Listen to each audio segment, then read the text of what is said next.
আগামীকাল বার্ষিক পরীক্ষা, আর এমন সময়ে সরকারি প্রাথমিক বিদ্যালয়ের সহকারী শিক্ষকরা ৩ দফা দাবিতে টানা কর্মবিরতি চালিয়ে যাচ্ছেন। পে স্কেল নিয়ে দাবি আদায়ে এই কর্মবিরতি এখন সারা দেশে ছড়িয়ে পড়েছে। ৬৬,০০০ বিদ্যালয়ে পাঠদান কার্যত বন্ধ থাকায় বিপাকে পড়েছে শিক্ষার্থী ও অভিভাবকরা।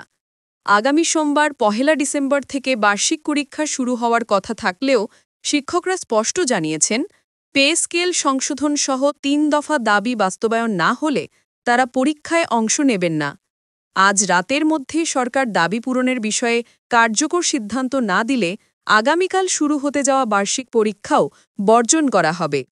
প্রাথমিক শিক্ষক দাবি বাস্তবায়ন পরিষদ জানিয়েছে, অর্থ মন্ত্রণালয় এবং প্রাথমিক ও গণশিক্ষা মন্ত্রণালয়ের শীর্ষ কর্মকর্তাদের সঙ্গে আলোচনার পর ১৮ দিন পার হয়ে গেলেও পে স্কেল নিয়ে কোনো অগ্রগতি হয়নি।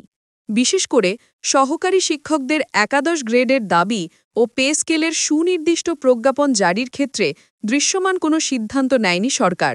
তাই আপাতত পে স্কেল সংশোধনের নিশ্চয়তা ছাড়া কর্মসূচি স্থগিত করা সম্ভব নয়। সংগঠনটি জানায়, ২৭ নভেম্বর সারা দেশের প্রায় সব বিদ্যালয়ে যেভাবে স্বতঃস্ফূর্তভাবে পূর্ণদিবস কর্মবিরতি পালন হয়েছে তা প্রমাণ করে সহকারী শিক্ষকরা পে স্কেল নিয়ে আন্দোলনে সর্বাত্মক ঐক্যবদ্ধ। শহীদ ফাতেমার আত্মত্যাগ এবং ২ শতাধিক সহকর্মীর রক্তের প্রতি সম্মান জানিয়ে তারা জানান, পে স্কেল সহ তাদের ন্যায্য দাবি কোনোভাবেই বিসর্জন দেওয়া হবে না।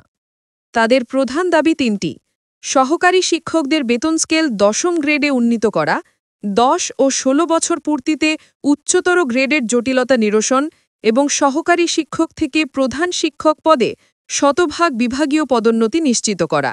সবকটির কেন্দ্রবিন্দুই পে স্কেল সংস্কার।